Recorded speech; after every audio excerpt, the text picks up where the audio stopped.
chaps, and welcome back to another video. My name's Rebecca. If you're new here, I love all things vintage, and today we're in my kitchen. We're going to be making a summer pudding. So I've just treated myself to another book. So this is a new book in the kitchen you've not seen before.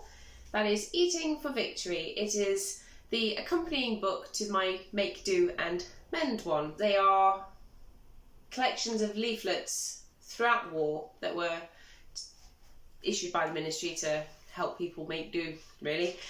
And today we are going to be making a recipe out of what's left in the larder, and it's just tips for using your leftovers basically. So we're going with the stale bread page, summer pudding, and I thought it sounded familiar, and I've looked through a lot of my cookbooks. I haven't looked through them all because, you know, life's for living, but all of these have their own version of summer pudding in them, which I will put up on the screen now, various pictures. It's a very simple recipe.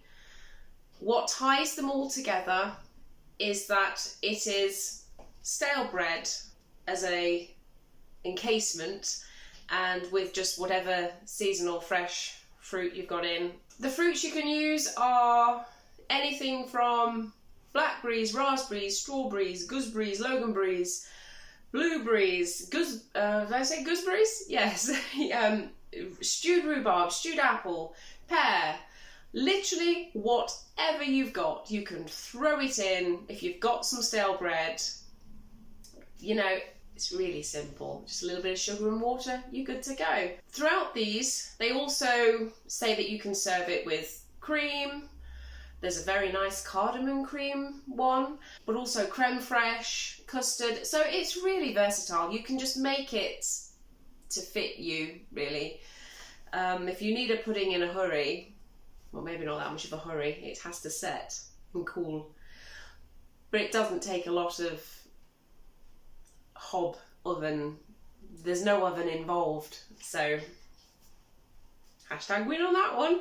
Mostly the stale bread that is used for it is a white bread. That was most common up to before the war. White bread was the choice of the day.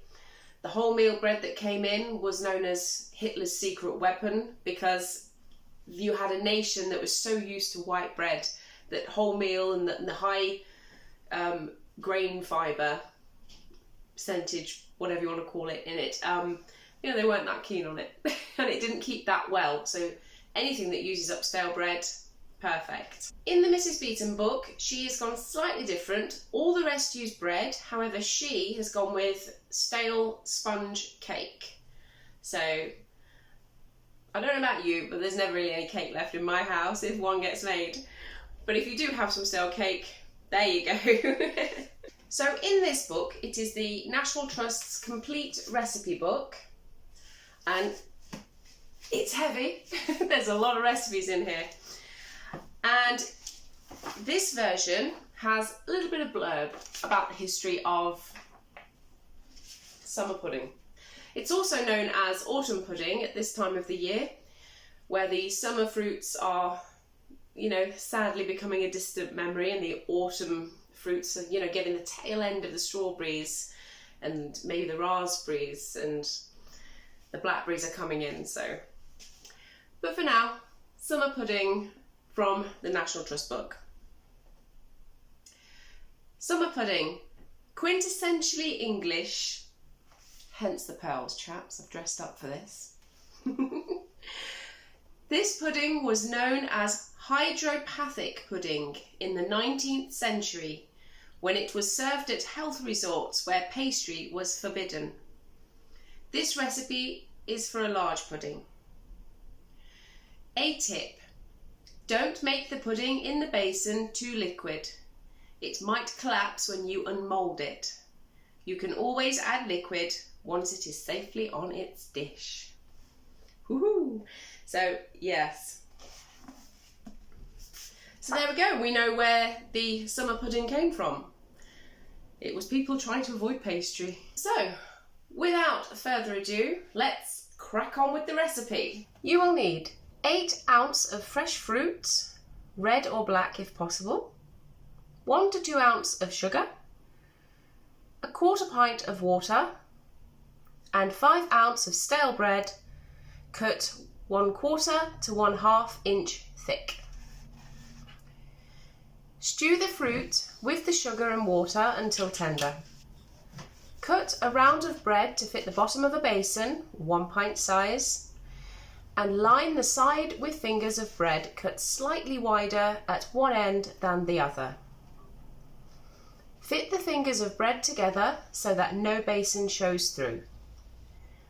Half fill the basin with stewed fruit. Cover with a layer of scraps of bread left from cutting the round, etc. Add the remaining fruit and cover with a layer of bread. Pour the rest of the juice over all and cover the pudding with a weighted plate or saucer. Leave for at least 2 hours to cool and set.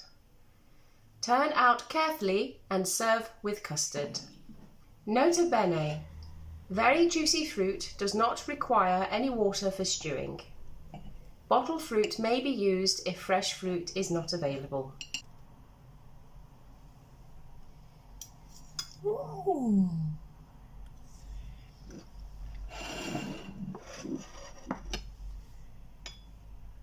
Cool.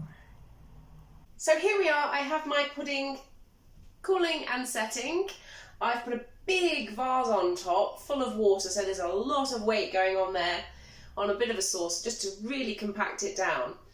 I'm just contemplating now about taking it out the bowl. I really hope that it doesn't fall to pieces on me. I have actually just come up with an idea that, you know, if you had some cling film to line the bowl before you put your bread in, that you could just pull the cling film out, maybe. Might make it easier for the bowl to slip off. I don't know yet, but we wait. This is the beauty of trying new recipes. It's just all these new fun things that you find out. So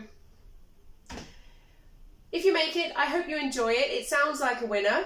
And thank you for joining me. Lots of love to you all, and I'll see you again soon. Take care. Bye.